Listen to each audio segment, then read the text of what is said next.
पुढली बातमी आहे नागपूरमधून।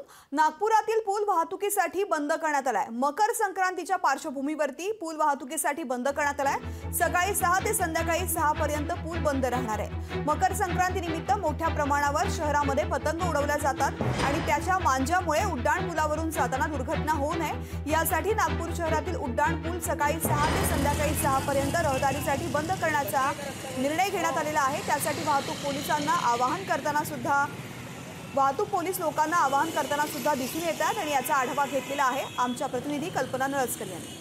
मी उभे आहे नागपूरच्या सक्करदरा उड्डाण पुलाच्या जवळ आणि हा पूल आपण बघू शकतो की बॅरिगेड्स लावून संपूर्णपणे बंद केलेला आहे आणि दोन्ही बाजूनी खालून जो रस्ता आहे तिकडनं जाण्यासाठी पोलीस जे आहे ते सांगतात आहे की उड्डाण पुलाचा वापर करू नका आणि खालच्या रस्त्याने जा। अशाच प्रकारे नागपूर शहरातील सगळी उड्डाण पुलं जी आहेत ती आज बंद करण्यात आली। दरवर्षी याच पद्धतीने मकर संक्रांतीच्या दिवशी कोणत्याही दुर्घटना या पुलावर जाताना होऊ नये त्यासाठी हे उड्डाण पुलं बंद करण्यात येतात। रहदारीसाठी सकाळी 6 पासून सायंकाळी 6 पर्यंत हे उड्डाण पुलं बंद असतात आणि पोलीस अशा पद्धतीने ते उभे असतात आणि इथे पुलाचा वापर करू नका अशा पद्धतीने लोकांना जे ते सांगण्यात येतं।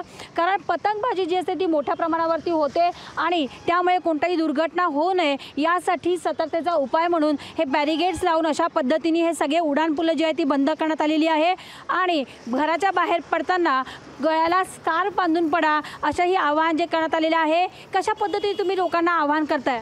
आम्ही जे लोक विदाऊट हेल्मेट वगैरे जातात किंवा ज्यांच्याकडे हेल्मेटही असून नाही का गळ्याला थोडं कपडा वगैरे बांधा असे आम्ही इन्स्ट्रक्शन देतच आहोत सर्वांना। उड्डाण पूल बंद केलं तर काय सांगताय? तुमच्या जीवाला धोका होऊ शकतो। उड्डाण पुलावरून पतंगाचे जे मांजे असतात त्या मांजाने आपल्याला काही दुखापत होण्याचे चान्सेस आहे, त्यामुळे आपण जाऊ नये म्हणून तुमच्याच सेफ्टीसाठी आपण उड्डाण पूल बंद केलेले आहेत। आपण जर पाहिलं असेल तर प्रत्येक उड्डाण पुलाच्या जवळ असे पोलीस जे आहेत ते तैनात आहेत, ट्रॅफिक पोलीस तैनात आहे आणि लोकांना आवाहन करतात आहे की उड्डाण पुलं तुमच्या सुरक्षेसाठी बंद केलेली आहेत जेणेकरून कोणतीही दुर्घटना होऊ नये या दृष्टिकोनातून जे आहे दरवर्षीप्रमाणे यावर्षीही उड्डाण पुलं जी आहे नागपूर शहरातली ती अशा पद्धतीने बंद केलेली आहे। कल्पना नळसकर, लोकशाही मराठी, नागपूर। लोकशाही मराठी ऐका, पहा, जागरूक रहा।